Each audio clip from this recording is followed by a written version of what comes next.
Your health, how's everything going? It's going pretty good.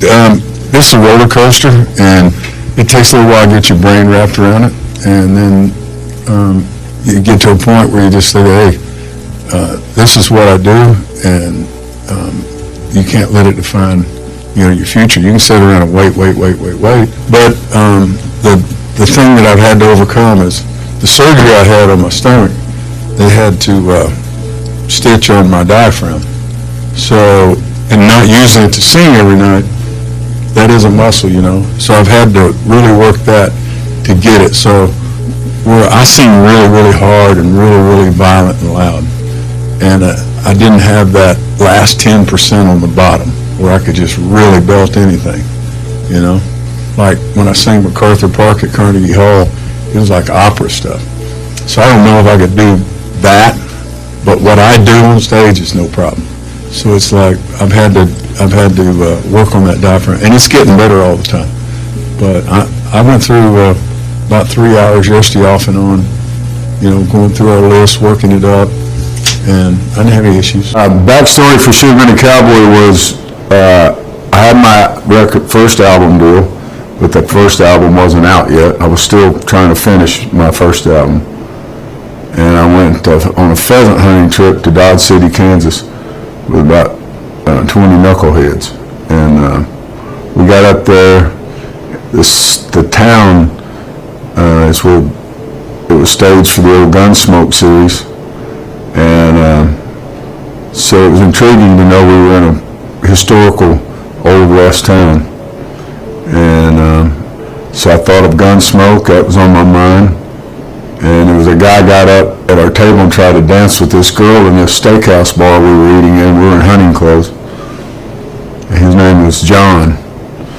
And he jumped up in his hunting clothes and ran over to grab this cowgirl to dance. She turned him down, and on the way back to the table we were laughing, and one of the guys hollered, "John, you should have been a cowboy." So I thought, I'm going to write that.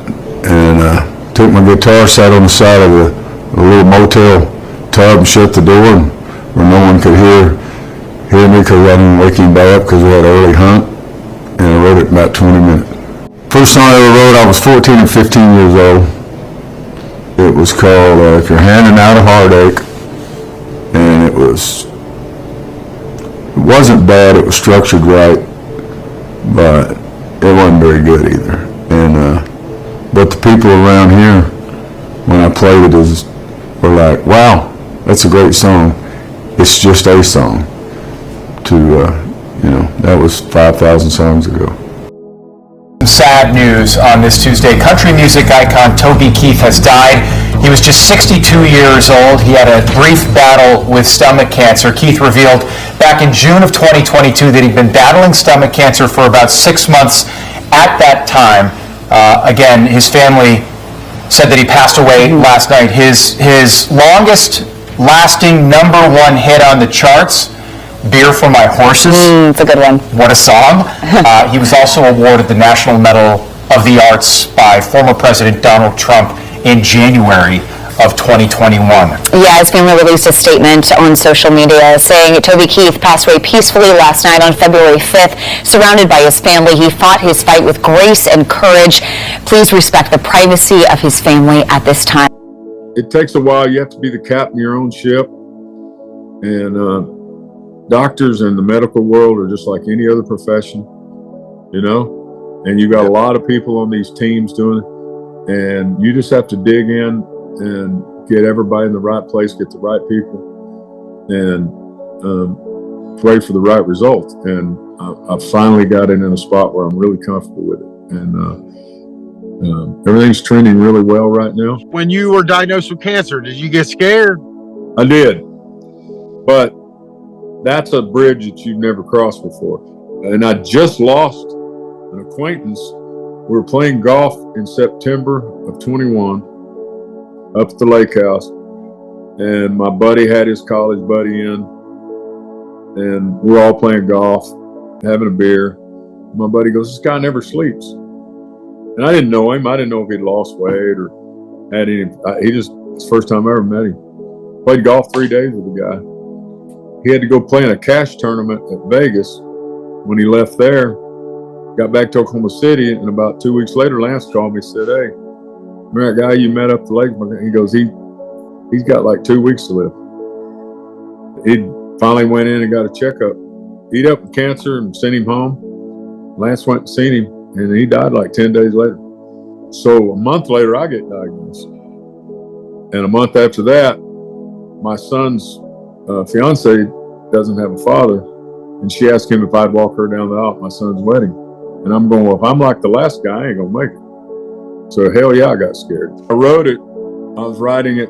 Clint Eastwood inspired it, but it's like I was writing. Clint's 93, still plays golf every day. So when I wrote it, it was like I didn't know those in the next few years that I was going to have to be looking those words square in the face, you know. And as much as they're words to live by when you're old, they're just as much words to live by when you're battling a fatal type disease that can be fatal, you know. So it's like, you know, I never knew I was going to have to do that. So I think with me being out of the public's eye, COVID, and fighting cancer 2 years, and really not being out there going, I'm in my 30th year, and I'd never taken a year off. So now disappearing 3 years, and then the word hitting the street, and everybody knowing that what I was battling, and then showing up at this deal and singing that song, it just spotlighted the moment and the song so much that when I hit the stage, it was like everybody was wanting to see what's left, you know, what's he got left. And so I had their attention. When you got that call, how did you feel? Well, first of all, I went, what? I'm the first one. This is the first icon award. And I was like, what is it? I don't know who, but it's nice. You know, I got the icon for BMI last year, the songwriters. And it's just, you look up, you look back, and you see what you've accomplished, and it's pretty amazing. How are you feeling? You've been through it, buddy. Oh, I walked some dark hallways, Almighty's riding shotgun. But I feel pretty good, you know. It's you have good days and bad days, but it's a little bit of a roller coaster. But I'm doing a lot better than I was this time last year. Well, I was glad to see that you were going to be here. Are you performing this evening? Yes. What are you going to be performing? I'm going to do Don't Let the Old Man In, the song I wrote for the Clint Eastwood movie. I like that. Yeah, thank you. What's been your inspiration to keep you so strong? Just my faith. You know, I've always rode with a prayer, and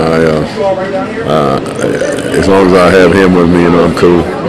It's just, you just have to dig in. You don't have a choice. We sadly report to you the untimely passing of the country music legendary Toby Keith. Following the tragic death of a country music legendary, here is my tribute video to Toby Keith.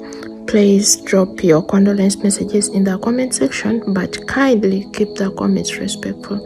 You all know that Toby Keith has been battling stomach cancer.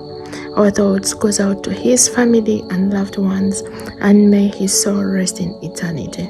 Toby Keith sadly passed away on Monday, February 5th, after a battle with stomach cancer. He will be remembered for his hits Should Have Been a Cowboy and Red Solo Cup. Toby Keith is said to have passed away peacefully at his home at the age of 62. His death was reported by his family in a statement. Our thoughts goes out to Toby Keith's family and loved ones, and may his soul rest in eternity. You are watching Touch News Media, and please consider subscribing and turning on the bell so that you don't miss out on anything that we upload. I love you guys and stay safe. Bye bye.